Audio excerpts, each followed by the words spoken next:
أعوذ بالله من الشيطان الرجيم. بسم الله الرحمن الرحيم.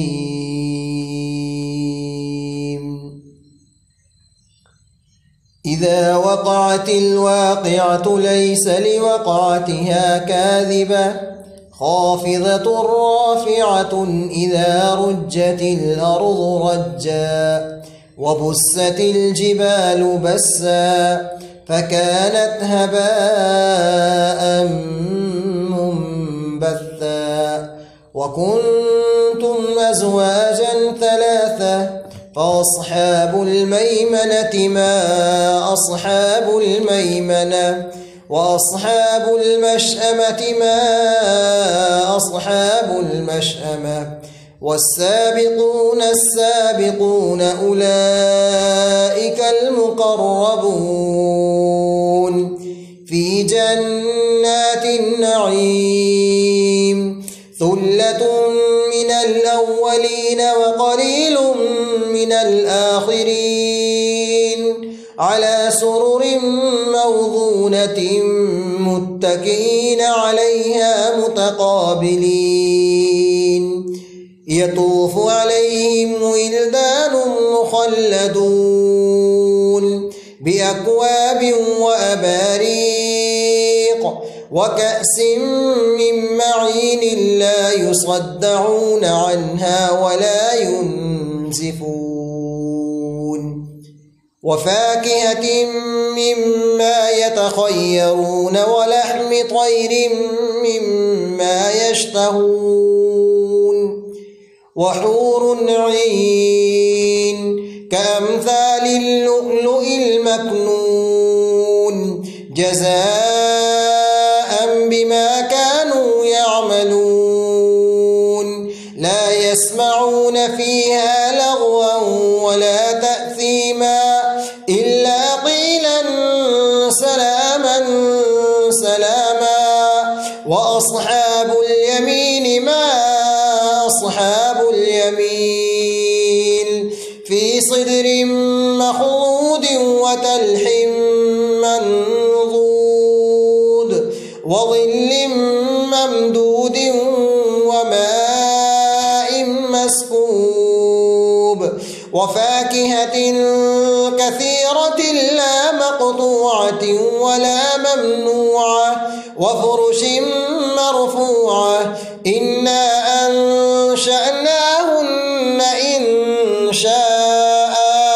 فجعلناهن أبكارا عربا أترابا لأصحاب اليمين ثلة من الأولين وثلة من الآخرين وأصحاب الشمال ما أصحاب الشمال في سموم وحميم وظل من يحموم لا بارد ولا كريم إنهم كانوا قبل ذلك مترفين وكانوا يصرون على الحنث العظيم وكانوا يقولون أئذا متنا وكنا ترابا وعظاما أئنا لمبعوثون أو آباؤنا الأولون قل إن الأولين والآخرين لمجموعون إلى ميقات يوم معلوم ثم إنكم أيها الضالون المكذبون لآكلون من شجر من زقوم فمالئون منها البطون فشاربون عليه من الحميم فشاربون شرب الهيم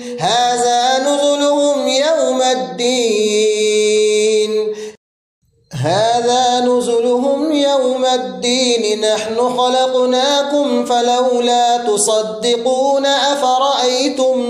ما تمنون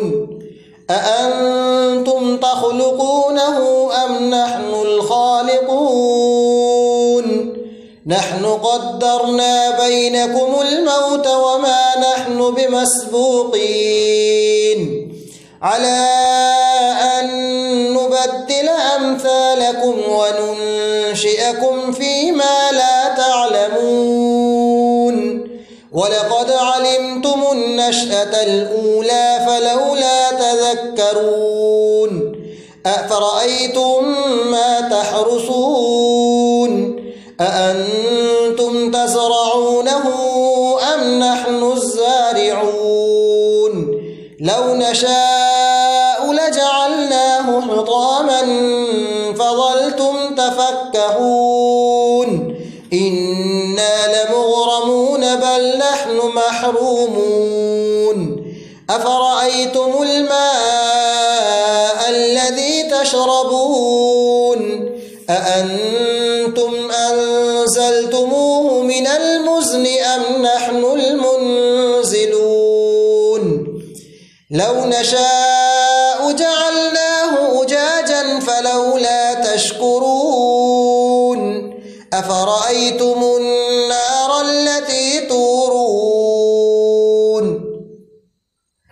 أأنتم أنشأتم شجرتها أم نحن المنشئون نحن جعلناها تذكرة ومتاعا للمقوين فسبح باسم ربك العظيم فلا أقسم بمواقع النجوم وإنه لقسم لو تعلمون عظيم إنه لقرآن كريم في كتاب مكنون لا يمسه إلا المطهرون تنزيل من رب العالمين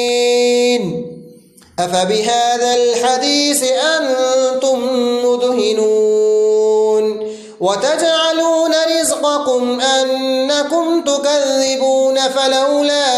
إذا بلغت الحلقوم وأنتم حينئذ تنظرون ونحن أقرب إليه منكم ولكن لا تبصرون فلولا إن كنتم غير مدينين ترجعونها إن كنتم صادقين فأما إن كان من المقربين فروح وريحان وجنة نعيم وأما إن كان من أصحاب اليمين فسلام لك من أصحاب اليمين وأما إن كان من المكذبين الضالين فنزل من حميم وتصلية جحيم إن هذا لهو حق اليقين فسبح باسم ربك العظيم